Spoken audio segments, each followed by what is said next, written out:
Glória a Deus. Bendito seja Deus. Ao Senhor a glória, o louvor, o poder e o domínio. Bendito seja o nome do Filho de Deus. Ao Senhor toda a glória, todo o louvor. Obrigado, Senhor.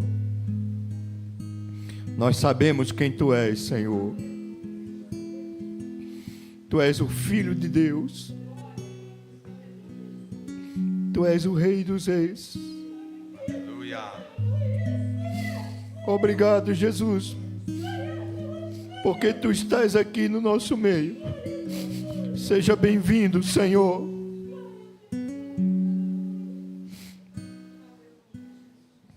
Louvado seja Deus. Meus irmãos, minhas irmãs, por gentileza, abra suas Bíblias no 3º capítulo da primeira epístola de Paulo aos Tessalonicenses, aonde iremos meditar um pouco na palavra de Deus. Amém? Capítulo 3 de 1 Tessalonicenses, o tema é Homens de Deus. Vamos meditar um pouco aqui nesta palavra. Eu agradeço a Deus por estar aqui com vocês, né? Em nome de Jesus.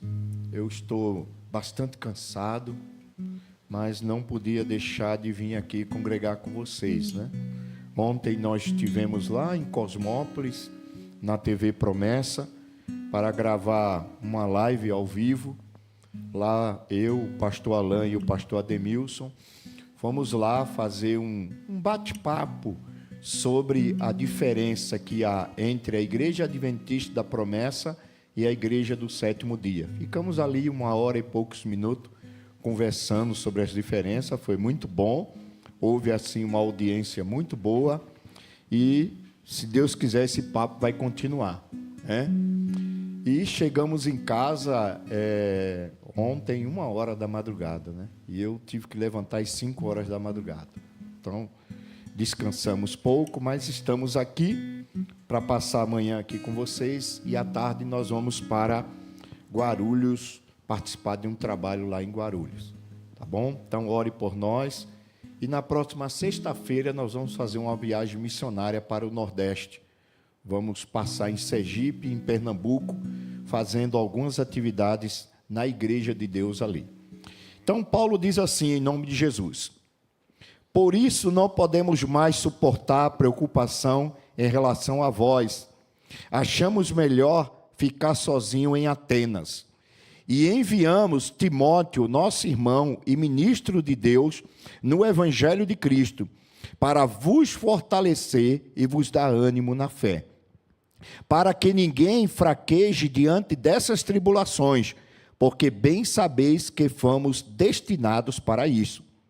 Pois, quanto ainda estávamos convosco, já vos dizíamos que havíamos de sofrer tribulações, como de fato aconteceu, como bem sabeis. Por esta razão também, não podendo esperar mais, procurei saber da vossa fé, pois tinha medo de que o tentador vos desencaminhasse ou vos desviasse, né? E o nosso trabalho fosse inútil. Ele continua: mas Timóteo acaba de regressar do vosso meio, trazendo boas notícias da vossa fé e do vosso amor, dizendo que sempre tendes afetuosa lembrança de nós e que desejais muito nos ver, assim como nós também a vós. Por isso, irmãos, vossa fé nos conforta em toda a nossa necessidade e tribulação. Porque se estáis firme no Senhor, nós agora vivemos. Pois quanta gratidão podemos expressar a Deus por vós, diante da grande satisfação com que nos alegramos por vossa causa diante do nosso Deus, rogando continuamente, noite e dia, para que possais ver o vosso rosto e suprir o que falta à vossa fé. Que o próprio Deus, nosso Pai, e Jesus, nosso Senhor, prepare o nosso caminho até vós, e o Senhor vos faça crescer e transbordar em amor um para com os outros, né? E para com todos, como também nós transbordamos em relação a vós, para fortalecer o vosso coração, tornando-vos irrepreensíveis em santidade diante de nosso Deus e Pai, na vinda de nosso Senhor Jesus Cristo, com todos os seus santos. Amém? Se você não leu um capítulo da Bíblia essa semana, você leu agora. Posso ouvir um amém? Ler a Bíblia é sempre bom. Pode sentar, em nome de Jesus. Vamos comentar um pouco aqui esse capítulo. Primeiro, quando nós estudamos o contexto em que foi escrito os livros da Bíblia, as cartas da Bíblia, né? A gente aprende muita coisa. Quando nós estudamos a introdução à carta de Paulo aos Tessalonicenses, a gente descobre que essa igreja de Tessalônica, ela foi fundada, criada, né, de maneira apressada, né, de maneira assim, bem tribulosa na vida de Paulo, né? Paulo passou em Tessalônica e ele não demorou lá muito tempo, porque ele estava sofrendo uma severa perseguição da parte dos judeus incrédulos. E passando por Tessalônica, ele semeou a palavra. E a palavra caiu em bom solo. E a igreja de Tessalônica, ela começou a crescer e se desenvolver de maneira assim maravilhosa e gloriosa para o louvor de nosso Senhor Jesus Cristo. Em pouco tempo, essa igreja se tornou um exemplo de fé para todos os que habitavam naquela região. Se tornou um exemplo de igreja amorosa, igreja perseverante e igreja de muita fé. E aí o apóstolo Paulo passou por Tessalônica, pregou o evangelho, muita gente se converteu, mas ele teve que sair de Tessalônica e ir para Bereia, porque a perseguição a ele, a Timóteo e a sua equipe missionária também chegou em Tessalônica. Os judeus que estavam perseguindo ele, foi atrás dele de cidade em cidade. Chegaram lá em Tessalônica, depois foram para Bereia, e aí o apóstolo Paulo, ele não teve muito tempo para formar essa igreja, estabelecer esta igreja. E ele apenas fundou a igreja, fez uma organização rápida e teve que sair. E aqui, a carta, quando ele manda esta carta, esta epístola, ele está na cidade de Atenas.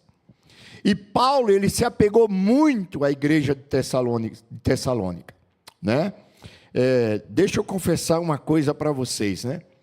Quando a gente trabalha muitos anos no ministério, e eu já vou bater aí a casa dos 40 anos de ministério na Igreja Adventista da Promessa, sem contar o tempo que eu era soldado raso, né? Agora no exército eu sou soldado velho, né, de infantaria. Quando eu comecei na fé, é interessante, irmãos, eu trabalhei com várias igrejas, mas sempre tem uma igreja que é o xodó da gente, a gente se apega mais, né? Eu já trabalhei em igrejas consideradas grandes, médias e pequenas, né? Por exemplo, em Sergipe, tomara que todo mundo lá não esteja me ouvindo para não causar ciúme, né? Em Sergipe, o meu xodó lá era a igreja de Tabocas, a irmã Magda conhece, né? O Anderson deve conhecer também, a família toda, né? Pastor Zé, Deus usou ele maravilhosamente na CEAL, né? Foi muito usado lá, graças a Deus, que Deus mandou essa família para lá. Agradeço a Deus pela vida do pastor Zé e pela vida da irmã Magna, né? Que se dispôs a ir para lá, junto com as crianças. Na época era tudo criança, viu, irmão? Hoje já está tudo criadinho, viu? Mas na época era tudo pequeno, né? Foram para lá e fizeram um ótimo trabalho. Então, lá tinha a igreja de Tabocas, perto da capital. A igreja que até hoje, quando eu vou lá, eu faço questão de dar uma passada lá. Mas tinha também uma igreja lá no interiorzão, fronteira com a Bahia, um lugar chamado Tomar do Jeru. Rapaz, como eu me apeguei àquela igreja. Até hoje eu sinto saudade dos irmãos daquela igreja, né? E assim, tinha uma igreja mais velha, a que eu mais gostava era Tabocas. A igreja mais sofredora era Tomar de Jeru. E a igreja mais evangelizadora, que eu mais aprendi a evangelizar, era a igreja do João Alves Filho.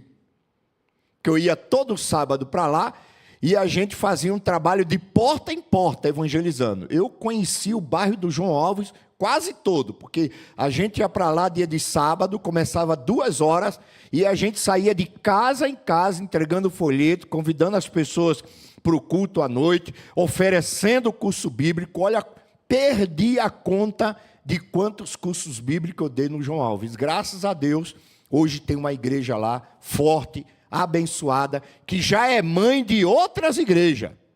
Né?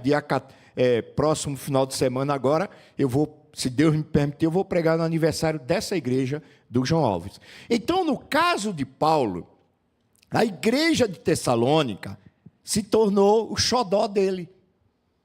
Paulo gostava demais da igreja de Tessalônica e da igreja de Filipos. E quando ele escreveu a carta, a primeira carta, ele estava em Tessalônica.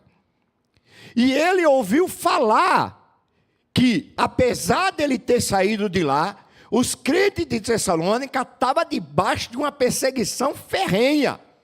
O inimigo estava botando para quebrar lá contra os crentes. E Paulo ouviu falar de tudo isso, e tudo isso preocupou ele.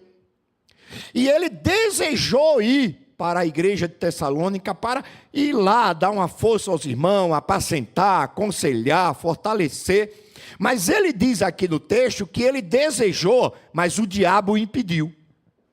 O diabo colocou lá um obstáculo que ele não fala o que foi. Ele diz apenas que o tentador o impediu. Né?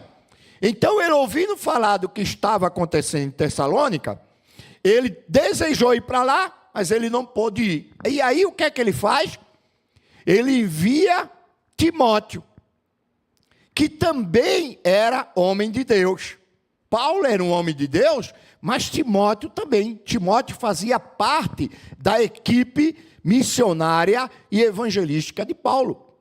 E quando a gente lê esses fatos na Bíblia, a gente aprende uma coisa, irmãos. Ninguém faz a obra de Deus sozinho. Ninguém. Obra de Deus é feita em parceria. Primeiro com o Pai, o Filho e o Espírito Santo. E depois entre nós, irmãos. Por isso que a Bíblia compara a igreja a um corpo. E Paulo diz que a igreja comparada ao corpo, os seus membros são comparados aos vários membros que há, né, no corpo. Um é mão, outro é pé. Né? Teve um irmão lá do Paraná que ele disse para mim que eu sou os dentes, né? Que minha pregação às vezes é pancada, né? Ele disse que aí eu fiquei olhando para ele, né? Para a cara dele assim e tal. Quase que eu disse para ele: eu sou o dente e você é o pé que chuta a canela, né? Porque o cara me deu um chute assim que doeu, né? Rapaz, né? Então, veja. Nós somos comparados assim. E o que é que Paulo nos ensina? Paulo nos ensina que cada um, como disse o pastor Gustavo, né?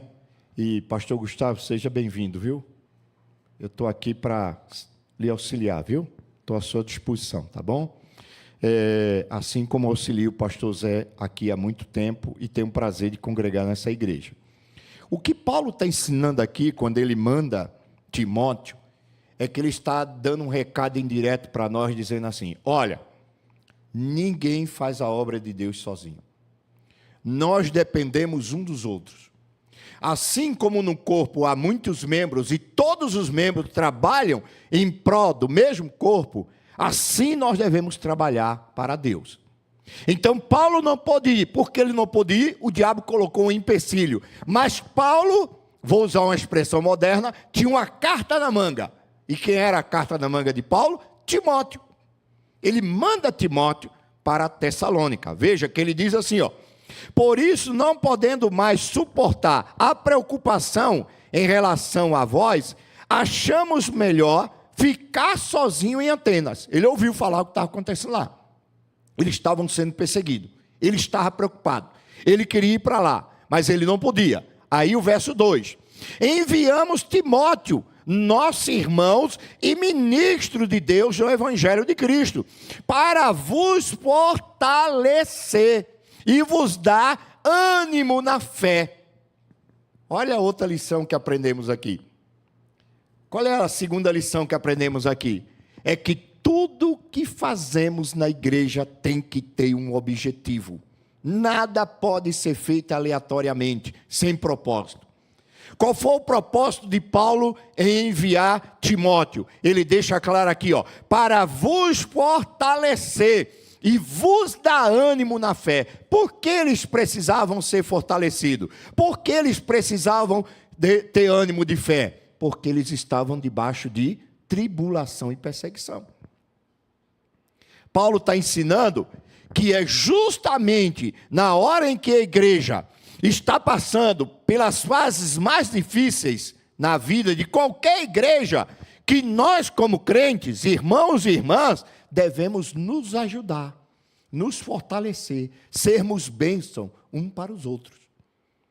Deus não nos chamou, irmãos e irmãs, para participar da igreja, apenas quando está tudo bem.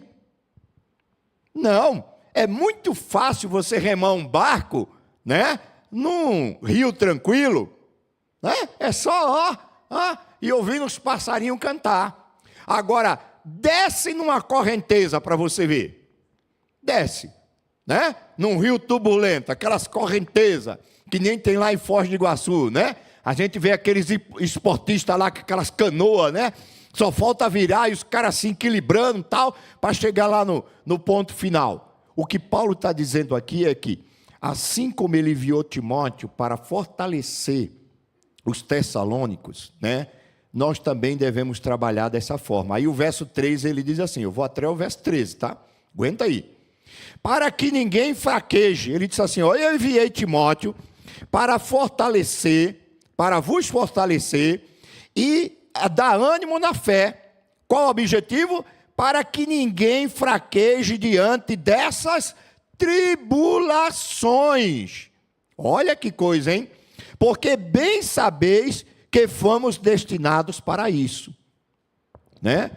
Aí, peraí, pastor, Deus me predestinou, me destinou para sofrer? Não. O que Paulo está dizendo aqui é o seguinte, que todo aquele que quiser viver justa e piedosamente diante de Deus, ou seja, ser um verdadeiro crente, ele vai sofrer. Ele vai ser abençoado? Vai. Ele vai ter bênção? Vai. Mas também ele vai sofrer. Mas por que ele vai sofrer, pastor? Que pregação é essa? Está amarrado aí com 7 não ungidos. Como diz alguns, Alguns falam assim, quando a gente fala, sim, já dá um pulo assim, o cara toma um susto, O que é que Paulo está dizendo aqui, irmãos? Jesus disse assim, se você ler João capítulo 16, o Senhor Jesus vai dizer assim, assim como o mundo me odiou, vai odiar vocês também. Assim como o mundo me perseguiu, vai perseguir vocês também. Talvez alguém perguntou lá e a gente não sabe, Mas por que, Senhor? Aí ele disse assim, sabe por quê? Porque assim como eu não sou do mundo, e o mundo não me aceitou, e o mundo me perseguiu e me matou, ou vai me matar, também vão fazer o mesmo a vocês, porque vocês não são do mundo. E por causa disso vocês vão sofrer. Vocês estão entendendo? Estão entendendo? Então Paulo está mandando Timóteo com uma missão. E ele fala de tribulação. Verso 4. Porquanto ainda estávamos convosco e já vos dizíamos que haveríamos de sofrer tribulações, como de fato aconteceu, como bem sabeis. Ou seja, Paulo, quando passou pregando lá, que eles começaram a aceitar Jesus, Paulo disse, olha, se preparem, a vida de crente não é só bênção não, tem tribulação também. Mas por que a vida de crente tem tribulação, tem luta, tem dificuldade? Eu estive esse final de semana agora, que passou, lá na cidade de Cascavel, na igreja central de Cascavel, do meu querido pastor Edilson Dias. Estive lá fazendo um projeto que a gente já vem fazendo com as igrejas há alguns anos, chamado Encontro com a Palavra. E lá nós fomos trabalhar o tema Eu, um Servo. Né? Esse trabalho, a gente trabalha com 4 módulos, são 4 encontros, e esse foi Eu, um Servo. E quando eu estava lá na igreja, estava terminando o evento, né? Estávamos para anunciar o 3º módulo, que seria o que Jesus pensa da igreja. Quando eu estava me preparando para falar, orando a Deus, pedindo a Deus, né, palavra para falar com o povo, o Senhor Jesus disse: você não vai falar da próxima vez que você vir aqui, você não vai falar desse tema, não. Aí eu disse: como assim, Senhor? Ele disse: o tema que você vai falar é sobre guerra na vida dos crentes. Os crentes precisam aprender a guerrear. Mas, Senhor, como assim? Você vai falar do mundo, da carne e do maligno. Ensinar os crentes. Os crentes precisam aprender que eles estão numa guerra. A Bíblia não chama a gente de exército? Chama ou não? Você está alistado no exército de Cristo? Sim ou não? Jesus é o general?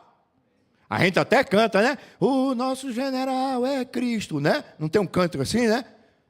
Ainda bem que Deus chamou o Anderson para cantar. Se fosse por mim, misericórdia. Né? Até para tirar o hino, eita, meu Deus, misericórdia, né? Mas louvado seja Deus, cada um no seu lugar, né? A gente canta lá que Jesus é o general, nós somos os soldados e as soldadas que fazemos parte do exército de Deus. Mas nós fazemos parte de um exército de Deus para lutar contra quem? Aí a Bíblia fala que nós teremos 3 inimigos. A carne, a nossa natureza pecaminosa, o mundo, esse sistema onde vivemos e convivemos, e o maligno. Tem crente que não sabe disso, tem crente que não aprendeu isso.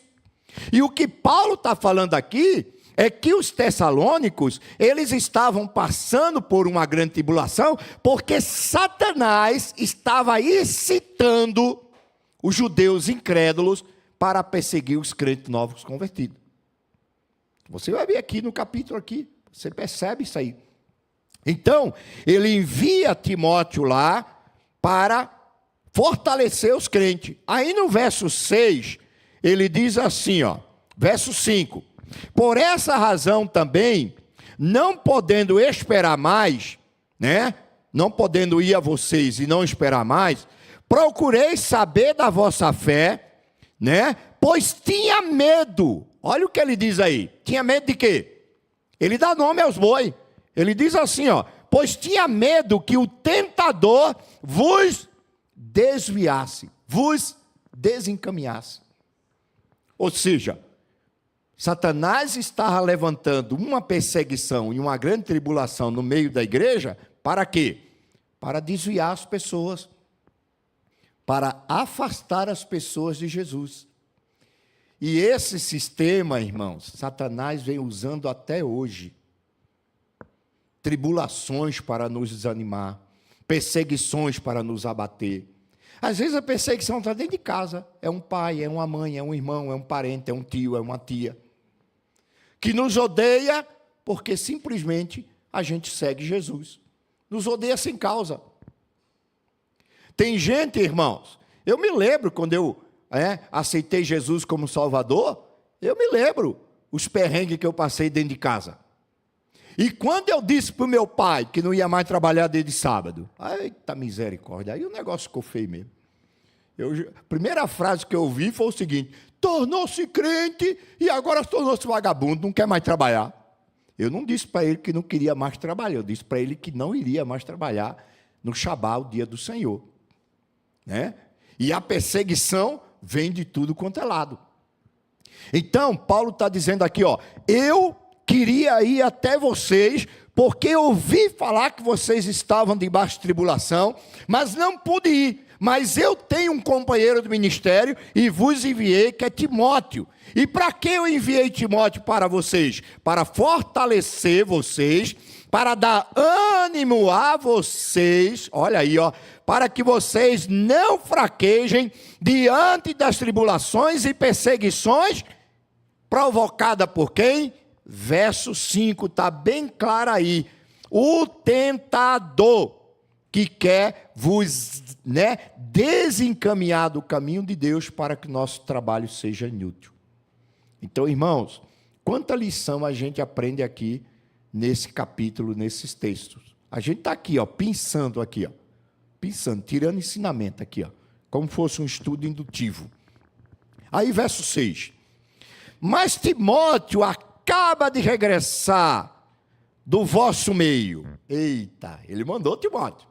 Timóteo foi lá, fortaleceu os irmãos, encorajou os irmãos, ensinou os irmãos, apacentou os irmãos, deu ânimo aos irmãos, fortaleceu os irmãos em meio à tribulação, à tentação de Satanás, desmascarou o inimigo e agora ele volta. Mas Timóteo acaba de regressar do vosso meio. Olha que coisa maravilhosa. Trazendo boas notícias da vossa fé. Amém, irmãos? Ou seja, Timóteo chegou lá e viu um povo que não viu lá um povo amedrontado, acovardado, desanimado, querendo abandonar a igreja, querendo deixar os caminhos de Deus. Não. Quando ele chegou lá, ele viu um povo animado na fé, firme na fé em Cristo Jesus. Apesar das tribulações, apesar do sofrimento, eles estavam firmes. Aí ele diz assim, e do vosso amor. Então ele viu uma igreja que tinha fé e uma igreja que tinha amor. E é isso que Deus quer ver em nós. Deus quer ver em nós uma fé firme, uma fé viva. Isso me faz lembrar, quando eu li esse capítulo, o pastor Zé pediu para nós fazermos uma exposição nesse capítulo, e chegando aqui, o nosso nobre e jovem pastor também confirmou. Esse texto aqui me faz lembrar, quando eu ensino sobre Apocalipse, prego sobre Apocalipse, de Apocalipse capítulo 12 e 14. Tem um texto lá que encaixa bem aqui. Tem um texto lá nesses 2 capítulos de Apocalipse que diz assim, aqui está a perseverança dos santos, os que guardam os mandamentos de Deus e têm a fé de Jesus Cristo. O que é que o livro de Apocalipse está nos mostrando? Que o verdadeiro povo de Deus, que suportará no tempo do fim, e o tempo do fim é esse que nós estamos vivendo. Nós estamos vivendo nos últimos dias da humanidade. Pastor, quando começou o tempo do fim, quando vai terminar? O tempo do fim, irmãos, começou com o nascimento de Jesus e vai terminar com a volta de Jesus. Por que é chamado tempo do fim? Porque esta é a última chance que Deus está dando para os filhos de Adão e Eva, para a humanidade. O relógio de Deus vai zerar. Vocês estão entendendo?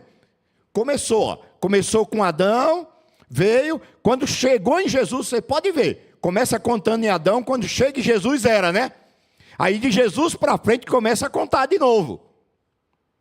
E quando é que vai terminar?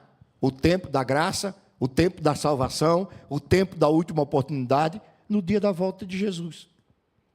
E a Bíblia está nos ensinando que só vai sobreviver aquele que se submete em obediência a Deus por amor, E eu já ensinei isso a vocês aqui quando eu falei da lei de Deus, Eu deixei bem claro que a gente guarda a lei de Deus não para se salvar, mas a gente guarda a lei de Deus como um testemunho de amor a Ele. Jesus disse assim: aquele que tem os meus mandamentos e os guarda, esse é o que me ama. Guardar mandamento não é para eu me salvar. Irmã Magna, olha, eu estou garantida, viu, irmã Magna? Graças a Deus, aleluia. 40 anos guardando o sábado, vou chegar lá no céu. Olha, quando o Pedrão estiver lá na porta perguntar, vem fazer o que aqui? Eu vou dizer, olha, eu tenho um cantinho aí, um lotezinho na Nova Jerusalém, porque eu guardo os mandamentos de Deus, Está vindo aí uma galera atrás de mim aí, o Nilton, Está vindo aí um povão santo aí, vai abrindo aí que nós somos lá da igreja que guarda o sábado. Sábado não foi dado como meio de salvação. Nenhum mandamento de Deus foi dado como meio de salvação. Guardar mandamento é um ato de amor a Deus e ao próximo. Eu guardo os mandamentos que eu amo a Deus. Eu guardo os mandamentos que eu amo meu próximo. Então, aqui está a paciência dos santos que guardam os mandamentos de Deus e tem a fé de Jesus. Aí lá no outro texto ele diz assim: e o dragão irou-se contra o resto da semente da mulher, os que guardam os mandamentos de Deus e têm a fé de Jesus. Então, esse dragão, o tentador, estava irado com a igreja de Tessalônica, estava botando para arrebentar, e isso preocupou Paulo. Paulo manda Timóteo lá para trabalhar, e Timóteo chega lá. Aí ele diz assim, ó: mas Timóteo acaba de regressar do vosso meio, trazendo boas notícias da vossa fé, da firmeza deles, do amor, né? Do vosso amor. Aí ele diz assim, ó, verso aqui, ó: dizendo que sempre tendes afetuosa lembrança de nós, e que desejais muito nos ver, assim como nós desejamos ver você. Ou seja, quando Timóteo chegou lá, Timóteo constatou duas colunas que sustentam o cristão, em toda e qualquer situação. Quais são as colunas? A fé e o amor. Amém, irmãos? A igreja do Tatuapé tem que ter essas duas colunas firmes, que é firmeza na fé, na crença em Jesus, na sã doutrina, e amor um pelos outros. Esses dois ingredientes nos faz e nos ajuda a resistir ao tentador e vencê-los. Aí ele continua falando: por isso, irmão, vossa fé nos conforta em toda a nossa necessidade e tribulação. Olha que coisa, né? A fé deles não estava só sustentando eles. A fé deles estava sustentando Paulo. Porque qual era a preocupação de Paulo? É que eles houvessem se desviado. Mas quando Timóteo voltou e testemunhou que eles estavam firmes na fé, animados, vencendo a tribulação, amando uns aos outros, ajudando uns aos outros, Paulo tomou ânimo. Paulo disse: meu Deus, o nosso trabalho lá não foi vão. E Paulo glorificou a Deus e a fé deles fortaleceu Paulo. Isso já aconteceu comigo várias vezes, irmão, na minha jornada pastoral. Quantas vezes, irmão, eu pensei em largar o ministério por causa das tribulações. Mas quem foi que Deus usou para me abençoar? Deus usou na minha caminhada crianças, adolescentes, jovens, adultos, anciões. Deus usou os irmãos para me fortalecer.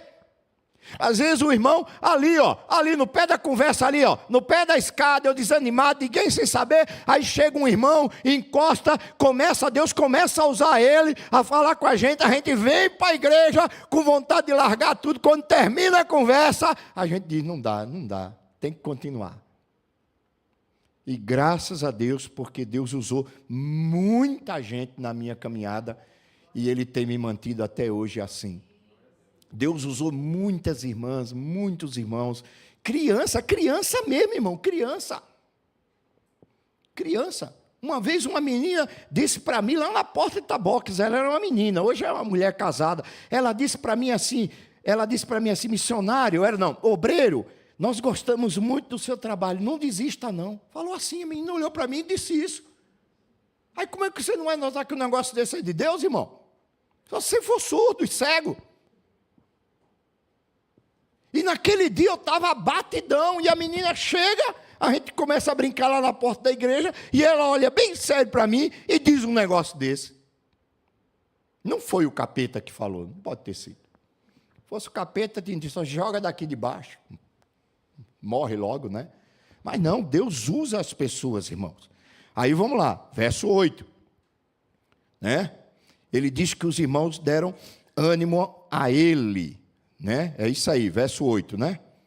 Lemos aqui, ele diz assim, ó: por isso, irmãos, vossa fé nos conforta, verso 7, em toda a nossa necessidade e tribulação, porque se estás firme no Senhor, o que é que ele diz? Nós agora vivemos. Ele está dizendo: estou animado, vocês estão firmes, Deus está abençoando, vocês estão me dando vida. Verso 9, pois quanta gratidão podemos expressar a Deus por vós, diante da grande satisfação com que nos alegramos por vossa causa diante de Deus. Aí vem uma pergunta aqui para você, irmão. Você é motivo de ânimo para alguém? Você é motivo de alegria para alguém? Você é uma bênção na vida de alguém? Porque Deus chamou a gente para isso.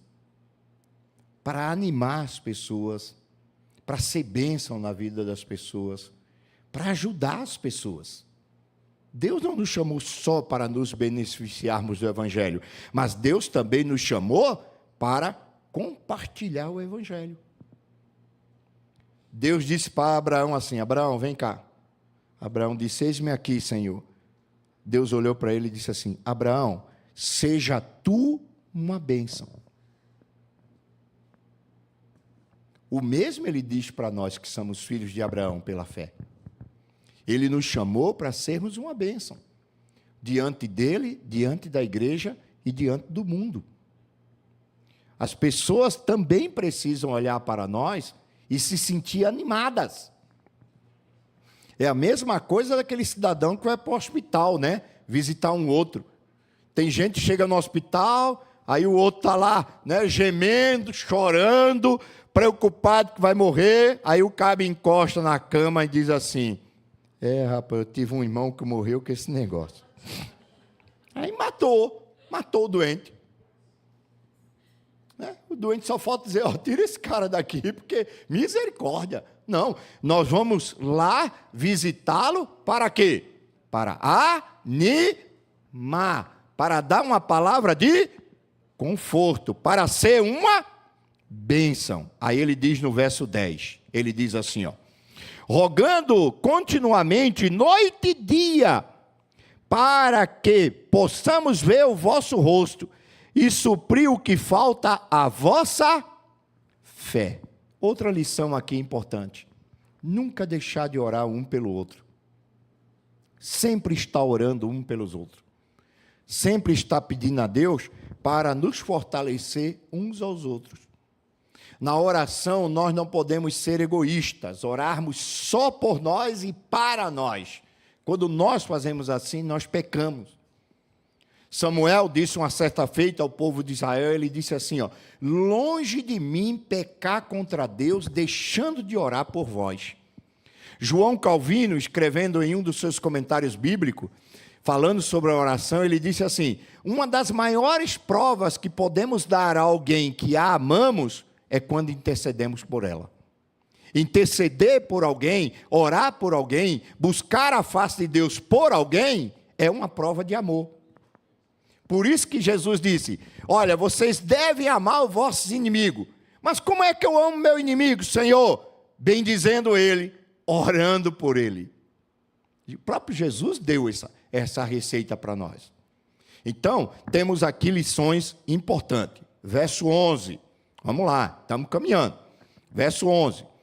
Ele diz assim, quando o próprio Deus, nosso Pai, e Jesus Cristo, nosso Senhor, preparar o nosso caminho até vós. Ou seja, ele estava orando por eles e pedindo a Deus para que Deus abrisse uma porta para visitá-los.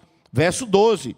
E o Senhor vos faça crescer e transbordar em amor um para com os outros e para com todos, como também nós transbordamos em relação a vocês. Ou seja, sigam o nosso exemplo. Sigam o exemplo do amor que nós temos para com vocês. E queremos que vocês cresçam no amor, transbordem no amor de um para com os outros e para com todos. E aí ele fecha com o verso 13. Para fortalecer o vosso coração. Fortalecer com o quê? Com o amor. Para fortalecer o vosso coração, tornando-vos irrepreensíveis em santidade diante de Deus nosso Pai, na vinda de nosso Senhor Jesus Cristo com todos os seus santos. Ou seja, ele está dizendo, olha, que vocês se fortaleçam no amor, que vocês vos amem uns aos outros, porque isso vai contar muito no dia em que Jesus vier com os seus santos. A vinda do Senhor aqui com os seus santos é a vinda de Jesus com todos os santos anjos. Santos aqui são os anjos que virão acompanhando nosso Senhor Jesus Cristo, conforme está lá em Mateus 24 e Mateus 25. Então, Paulo está dizendo assim: o que é que vai nos manter forte? O que é que vai nos manter em pé? O que é que vai nos manter numa vida de santificação diante de Deus? É o amor para com Deus e para com o nosso próximo. Quanto mais amamos a Deus, mais procuramos nos santificar diante de Deus. Amém? Que nós possamos aprender mais ainda com este homem de Deus, Paulo, com esse homem de Deus, Timóteo, e que nós possamos seguir o exemplo da igreja de Tessalônica. Amém? Espero que você tenha aprendido bastante coisa e que o Senhor nos abençoe em nome de Jesus.